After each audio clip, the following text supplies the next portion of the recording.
입시를 묻다. 피기맘. 자, 수능의 구조를 이해해야 됩니다. 수능의 구조.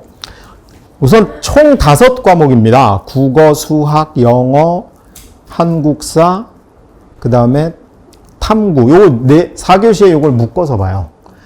그리고 마지막 5교시에 제2외국어 한문을 보는데, 제2외국어 한문은 따로따로가 아니고 그 중에 하나를 골라서 보는 겁니다. 근데 5번은 선택이에요. 봐도 되고 안 봐도 돼. 근데 기본적으로 수능은 몽땅 선택입니다. 그러니까 예체능 친구들은 2교시를 안 봐요. 안 보면은 이제 저기 대기실 가서 기다리고 자기 공부하고 있다가 국어 보고 영어 보고 한국사 보고 그리고 집에 가. 이제 그렇게 해서 가기도 하고, 어떤 친구는 국어만 보고 가기도 해요. 국어만 보고 가는 친구는 어떤 친구일까요? 국어만 응시하는 애가 있어. 국어만 본 애들이 있어요. 작년에 8명인가 있었어요. 1교시만 보고 집에 가네. 내가 왜 왔을까? 인간이 할 짓이 못돼. 그리고 이제 가방 들고 간 거죠. 포기한 거지, 포기. 1교시 딱 보고, 이건 내가 이걸로 뭐 대학 갈 일은 없어. 로 포기한 겁니다. 그래서 국어는 우선 45문제입니다. 45문제를 80분 동안 풀어야 돼요. 그러니까 이게, 굉장히 시간이 촉박합니다. 그러니까 어른들도 시간 안에 못 풀어요. 우리가 어른들도 요즘은 책 안 읽지, 신문 안 읽지. 그래서 이걸 그 많은 양을 읽기가 힘들어. 근데 이제 국어는 공통이 75%입니다. 공통에 해당되는 게 문학에다가 독서라고 하는 거죠. 독서. 문학과 독서. 요게 75%. 점수로 하면은 74점입니다. 76점. 그러니까 사실 가장 중추적인 거죠. 76점, 75%고, 나머지가 이제 둘 중에 하나 선택인데, 언어와 매체, 요게 새로 생긴 거죠. 신설된 거. 언어와 매체. 그 다음이 이제 화법과 작문. 요거는 옛날부터 있었어요. 우리 때, 여러분 때 국어도 아마 화법 작문은 있어요. 화법은 되게 중요하죠. 말하는 방법이니까. 그래서 우리 배운 거 있어요. 간접 화법, 직접 화법, 뭐 이런 거 배웠었고, 그 다음에 작문은 글쓰기 하는 거죠. 여기서 가장 많이 나온 유형들이 뭐냐면 소설을 시나리오로 바꿔봐라. 뭐 이제 그런 과정에서 여기에는 뭐가 들어가야 돼. 뭐 이런 걸 나오는 표현입니다. 근데 언어와 매체는 왜 생겼냐면 이거는 인터넷, SNS 이런 것 때문에 생긴 겁니다. 그래서 조만간 수능 시험에 이제 카톡이 등장할 확률이 높죠. 이 카톡을 보고 A가 주장하는 바가 뭔지를 보기에서 찾아라. 이런 문제가 나오는 겁니다. 그리고 여기 언어라고 표현된 게 실제로는 언어학인데 주로 나오는 건 문법밖에 안 나옵니다.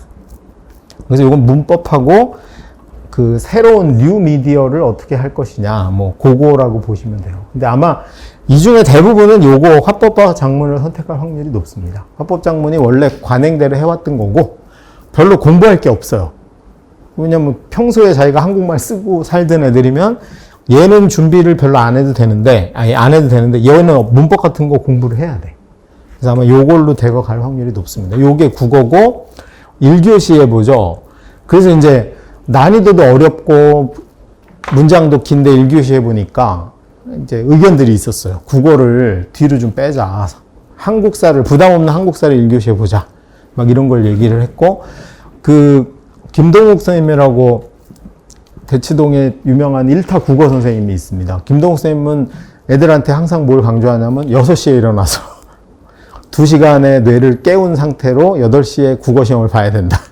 그래서 아침마다 조교들이 6시에 문자를 보냅니다. 일어나라. 그래서 이게 컨디션 관리까지 책임지고 있는 게 국어고, 그러니까 단순 난이도로 보면 국어가 제일 어렵습니다. 국어가 단순하게 난이도만 비교하면 난이도로는 최고다, 최고. 이유가 뭘까요? 왜 국어 난이도가 제일 어려울까요?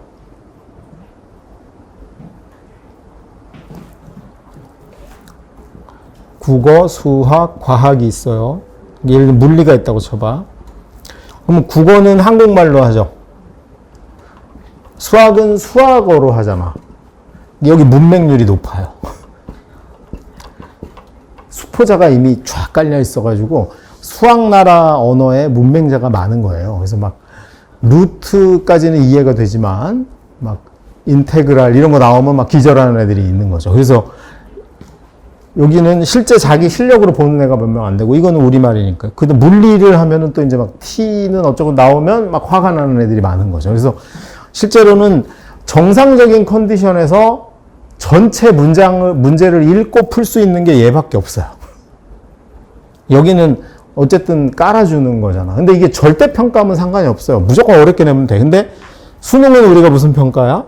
상대평가인 거예요. 그러니까 못하는 애들이 많으면 많을수록 점점 문제는 어떻게 돼야 돼? 쉬워져야 됩니다. 그래서 수학이 점점 쉬워지는 거고, 국어는 점점 어려워져. 국어는 점점 어려워지고, 물리가 가장 쉬운 거죠, 지금 현재로. 가장 쉬운. 이게 상대평가의 원리다. 옛날 수능, 학력고사는 절대평가였고, 초기 수능도 절대평가였죠. 몇 점 받았냐. 근데 요즘은 주로 수능하면 우리 대화가 뭐예요? 몇 등급이냐, 이렇게 묻죠. 몇 %냐. 그거의 차이라고 보시면 돼요. 수학은 30문제를 100분 동안 푸는 겁니다. 그래서 시간이 가장 여유가 있고, 꼴찌도 풀어야 되기 때문에 바보를 면한 애들이 풀 수 있는 시험이 꽤 많이 등장하는 거죠. 옛날에 이제 이런 재밌는 게 있었어요. 옛날에 이제 고3 애들 데리고, 고3에 이제 그 공부 포기한 애들이 있어. 공포의 외인 구단이 있습니다. 공부를 포기한 외인 구단이야. 막 일진도 있고 막 개망난이야. 내신으로는 일단 다 꼴찌고 수능을 봐야 되는데 얘들은 공부를 기본이 없어요. 어느 정도냐면 아이마이 미마인이 헷갈려. 영어로 치면 그 정도고 수학은 곱셈 공식이 헷갈려. 외우긴 외웠는데 하도 안 외워가지고 이제 헷갈리는 거죠. 곱셈 공식 기억나요?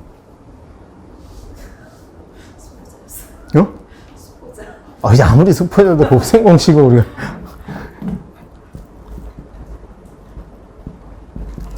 이거잖아. 이렇게.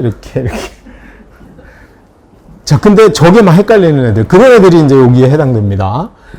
일단 영어에선 아이마이 미마인이 헷갈려. 수학은 막 곱셈 공식 헷갈릴 정도야. 그럼 얘네들이 고3이, 근데 요 반은 입학 조건이 뭐였냐면 특수반이 있었어요. 요 반의 입학 조건은 5등급 이하만 입학이 가능해. 5등급 이하. 그래가지고 쟤들만 딱 모아놓고, 내신 다 포기하고 이제 수능 준비만 하는 겁니다. 저 때는 다 수능으로 갔을 때야. 이때 무슨 일이 벌어졌냐면, 수학을 한 거야. 수학을 했어요. 그 얘네가 이제 모의고사를 본 거예요. 모의고사를 보면, 정말 얘네들은 그러니까 선생님 답안지만 주시면 안 돼요. 문제지 필요 없는 거죠. 답안지만 이름 쓰고 답안지를 쭉. 그러면 보통 몇 점 나오냐면 15점에서 최대가 24점까지. 정말 신의 경지에 이른 애는 찍었는데 24가 나온 거야.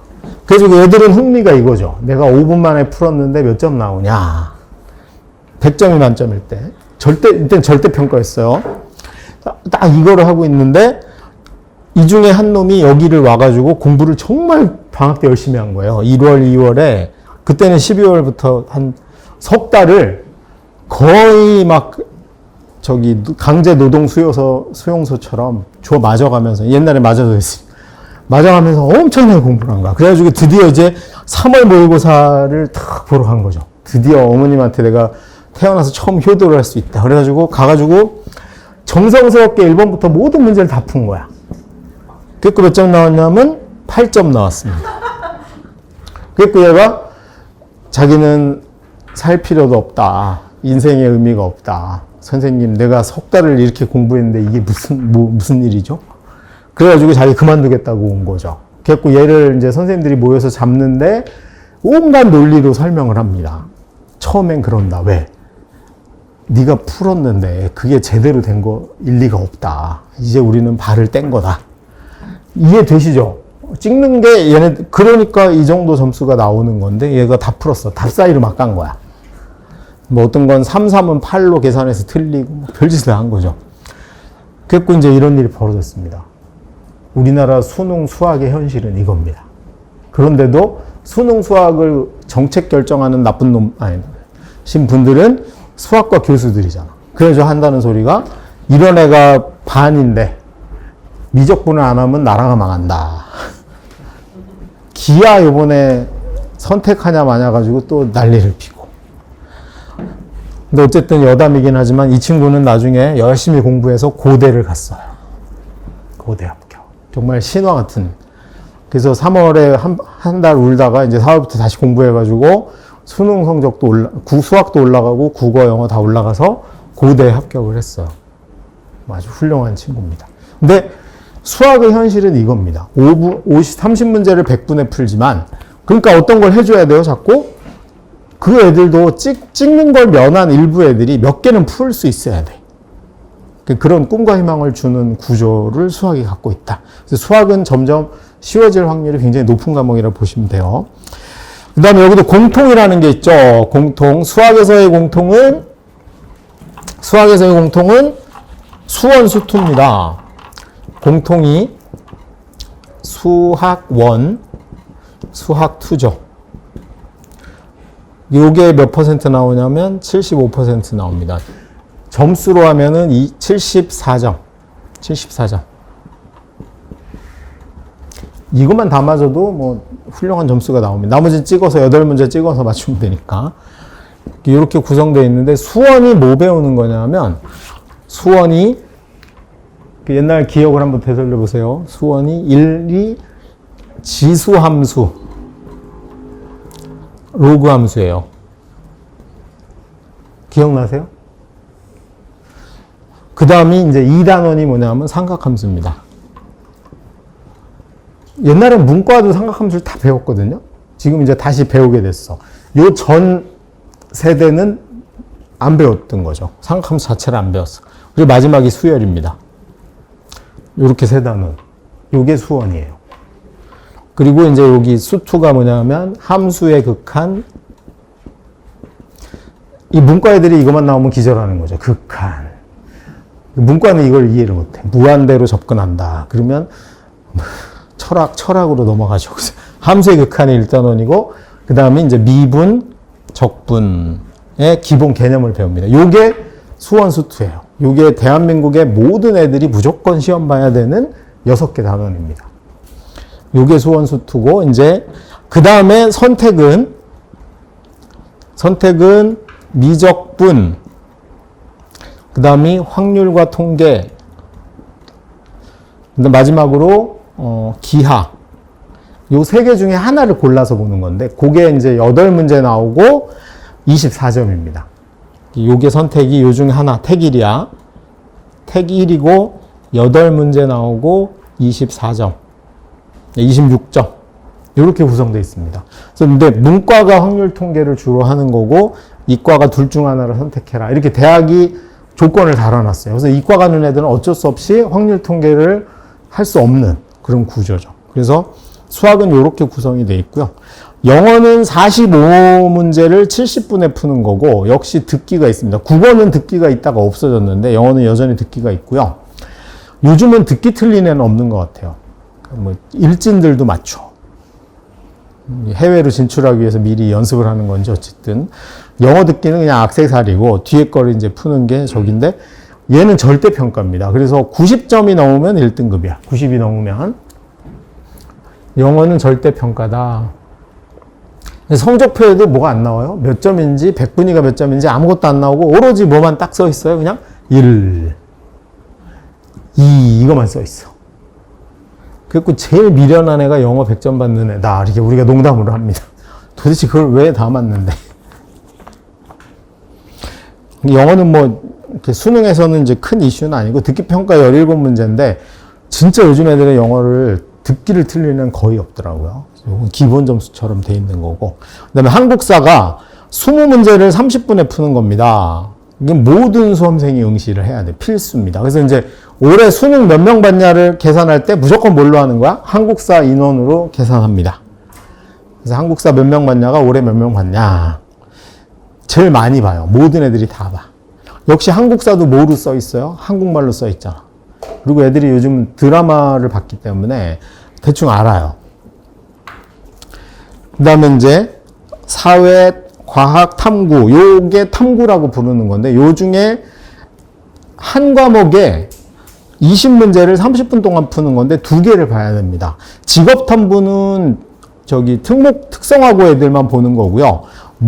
인문계 애들, 일반고 애들은 사회나 과학 중에 아무거나 봐도 돼요. 그러니까 사회를 봐도 됩니다. 이과가 사회를 봐도 되고 문과가 과학을 봐도 되는데 이렇게 이걸 넘나드는 애들이 한 6만 명 정도 돼요. 6만 명. 그러니까 나는 수학이 좋아서 이과를 왔는데 과학은 싫어. 그래가지고 나는 세계사 할래요. 뭐 이런 애들이 일부 있는 거예요. 한 5만에서 6만 정도 있습니다. 그 다음에 반대도 있죠. 나는 저기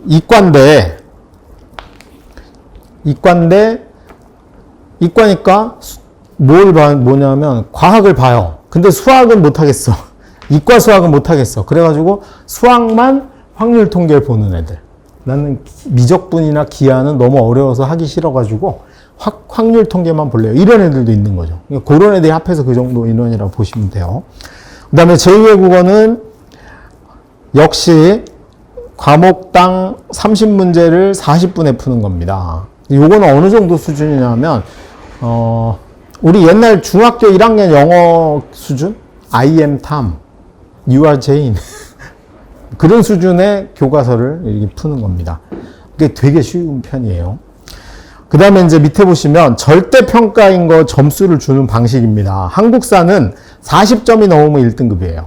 그리고 35점부터가 2등급이고 30점이 3등급이고 4등급이 25점까지. 그러니까 1등급만 40점에서 끊기고 나머지는 5점 단위로 넘어가죠.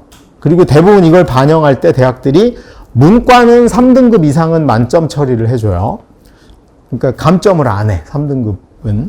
절대평가는 주로 감점에 쓰입니다. 그리고 이과는 4등급까지 감점을 안 해요. 이과 애들은. 그래서 한국사가 원래 이게 처음에 얼마나 에피소드가 있었냐면 한국사가 필수가 된다 그래가지고 우리나라에 있는 모든 학원가의 국사 선생들이 막 혼담이 밀려왔어. 야, 쟤 이제 떼돈 번다. 근데 절대평가로 싹 바뀐 거야.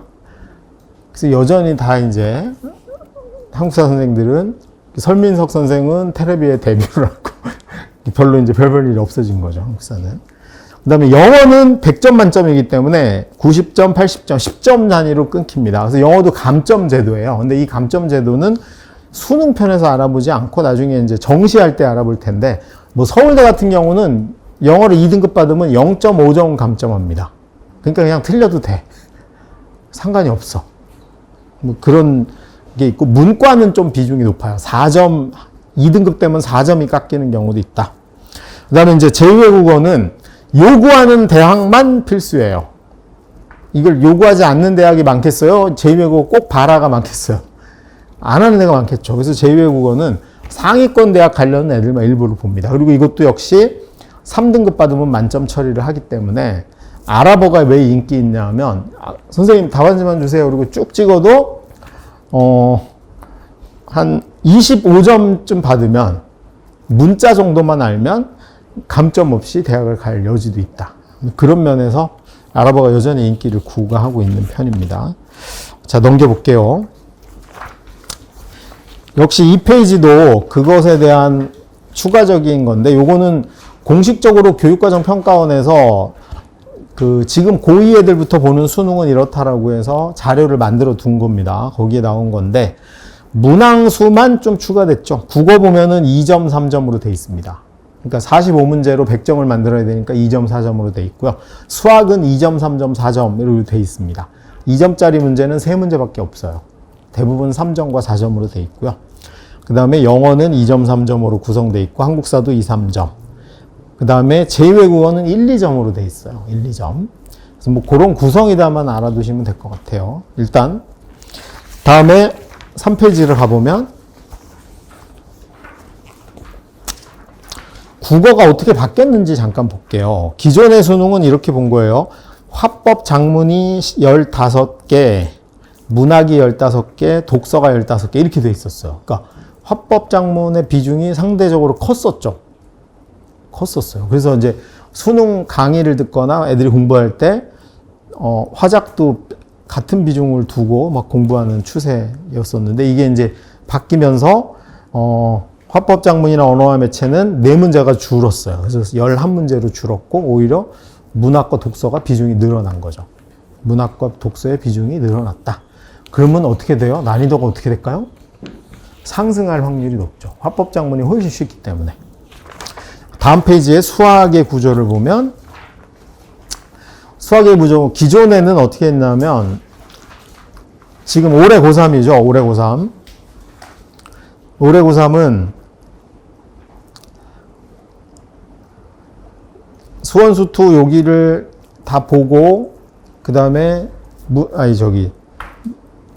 수원수투가 전부 다 필수가 아니죠. 문과가 수투의 확통 이렇게 범위고 이과는 수원에다가 미적분 요게 범위인데 기하는 안 들어갔죠 올해. 근데 내년부터는 그거를 선택으로 돌린 겁니다. 그래서 오른쪽에 보시면 선택이 있는데 기하의 경우는 지금 우리 때 배웠던 거랑 다를 거예요. 아마 이과 다니시는 분들 보면은 뭐가 빠졌어요?